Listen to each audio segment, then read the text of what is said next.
আজকে আমাদের বাসায় একদম জটপট একটা রেসিপি তৈরি হচ্ছে, মাছ মাংস সবকিছু ফেল। কিভাবে তৈরি করছি সঙ্গে থাকুন, দেখতে থাকুন। আসসালামু আলাইকুম।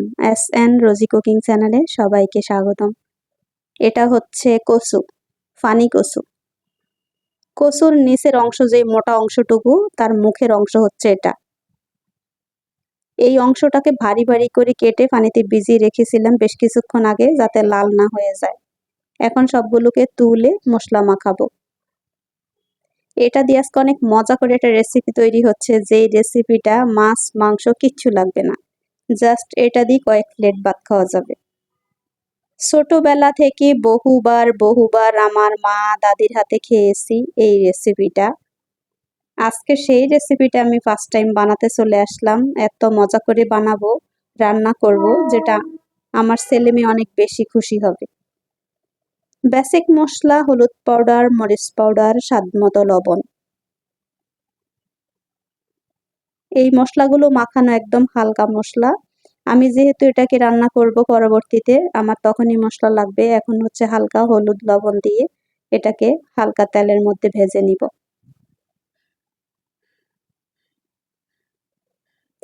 এটা তেল দিয়ে ভেজে নিয়ে একদম ব্রাউন কালার করে এপাশ ওপাশ করে ভাজতে ভাজতে জিনিসটা সেদ্ধ হয়ে যাবে।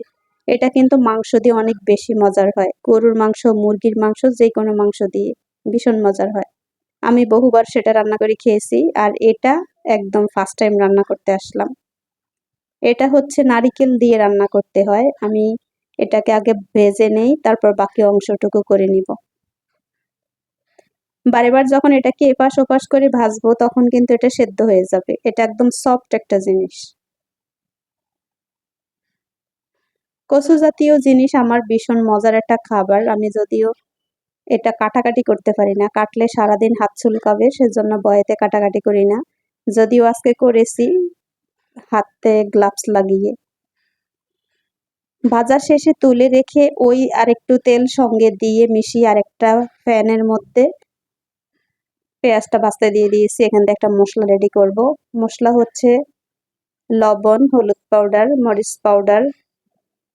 বেসিক আমাদের বাসায় যেই মশলাগুলো থাকে, জিরা পাউডার, গরম মশলা পাউডার, সব একদম সবকিছু দিয়ে সুন্দর করে একটা পেস্ট করব মশলা। আর এখান দিয়ে পেঁয়াজটাকে ভেজে নিচ্ছি।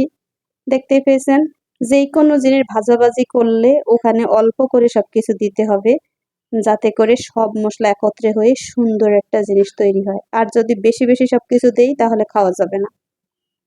এখন আপনারা বলতে পারেন যে কতটুকু দিয়েছেন, এটা তো বলেননি। মেজারমেন্ট কাপ কই, আপনার কোথায় মেপে দিবেন? আসলে না, এক একটা মানুষের রান্নার কোয়ালিটি এক এক রকম। যেমন হচ্ছে আপনি কতটুকু রান্না করবেন, আমি হয়তো মেপে মেপে বলবো, বাট আপনি রান্না করতে গেলে ওই মেপে মেপে দিয়ে রান্না করছেন, কিন্তু আপনার কচুর টুকরাটা বড় ছোট হতে পারে, তখন কম বেশি হবে মশলা। তখন কিন্তু আপনি বলবেন যে একটু মজা হয়নি। সেজন্য আপনি আপনার ইচ্ছা মতো মশলা যতটুকু রান্না করবেন অতটুকুই। এই যে আমি সবকিছু সুন্দর করে মশলা কষিয়ে তারপরে দিয়ে দিয়েছি যেই ভেজে রাখা কচুগুলো। একটু পানি দেখেন, মাঝামাঝি মিডিয়াম দিয়েছি, চুলাটাকে মিডিয়াম আঁচে রেখেছি, এখন ডেকে দিয়েছি।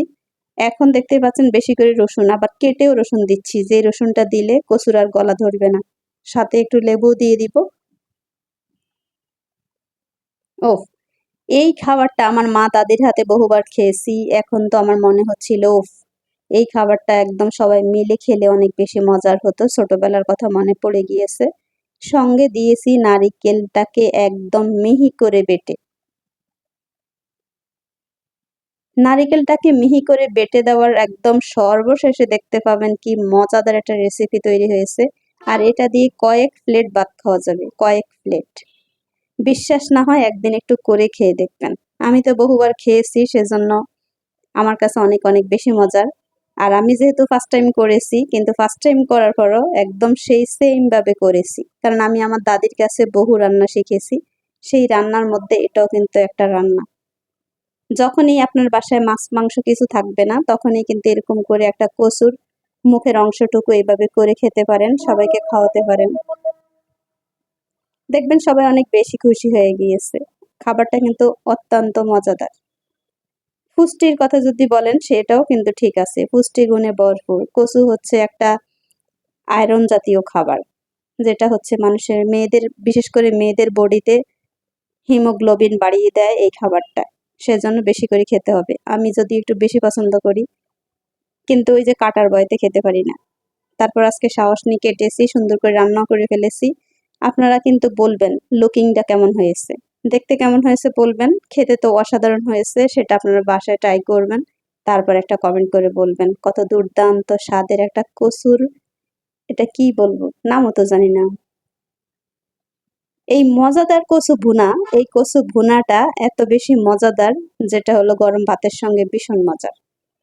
আমি এখন রান্না করে ফেলেছি, আমি তাড়াতাড়ি খেতে যাই। আপনারা সবাই ভিডিওতে লাইক কমেন্ট করে বলবেন কার দেশে কিভাবে কচু খাওয়া হয়। সবাই অনেক বেশি ভালো থাকেন। আল্লাহ হাফিজ। আসসালামু আলাইকুম।